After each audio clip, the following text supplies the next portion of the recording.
আল কোরআনে আলো, আল হাদিসে আলো, কোরআন হাদিস যেখানে, আলেম ওলামা যেখানে, রংপুরবাসী যেখানে হচ্ছে আজকে আজকে শেষ হবে তা নয়, কারণ কোটি কোটি মানুষ আপনাদের এই মাধ্যমে শুনবে। কথা যখন বলবে কথার সাউন্ডে যেন প্রমাণ হয়ে যায় আমার সামনে কোনো বিড়ালের বাচ্চা সব সিংহ পুরুষগুলো আমার মাটি আসতে বসে আছে। আমি 1 থেকে 3 বলবো তাফসীর শুনবার জন্য।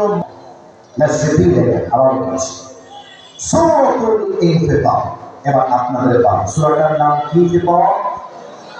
না রং করে সাউন্ড আছে, বের হচ্ছে না। এরকম বড় সাউন্ড রং করে আগে কখনো পাই।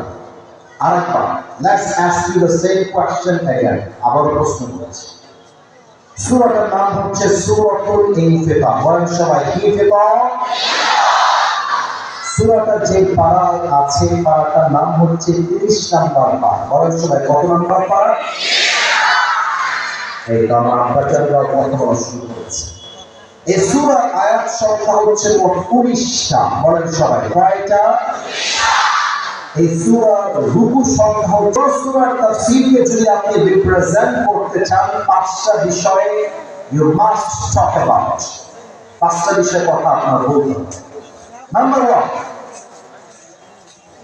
সাবজেক্ট ম্যাটার অফ দিস সূরা। এই সূরা কি এটা আপনাকে জানতে হবে। Secondly, you have to know what is the background of this surah. কবে নাযিল হয়েছে এটা আপনাকে সেকেন্ডলি জানতে হবে। জানতে হবে প্রত্যেকটা আয়াতের তর্জমা, সাবলীল ভাষায় আপনাকে তর্জমা বুঝতে হবে। Number 4, you have to know the explanation. আপনাকে ব্যাখ্যা জানতে হবে। 5 number, you have to know what is the lesson that you have got from this surah.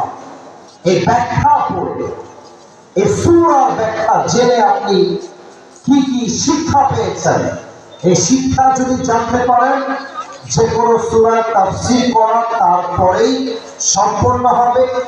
যদি কোনো একটা পয়েন্ট মিস হয়ে যায় তবে কোনো সূরার তাফসীর সম্পূর্ণ করাটা সম্ভব হবে না। আমি পার্ট টু পার্ট তাফসীর করতে চাই। প্রথমে বলতে চাই এই সূরার আলোচ্য বিষয়, সেন্ট্রাল থিম। এই সূরার আলোচ্য বিষয় হচ্ছে reality of the day of judgement. কিয়ামতের দিন কি হবে, মানুষগুলো কেমন করবে, কিয়ামতের দিন মানুষের অবস্থা কেমন হবে।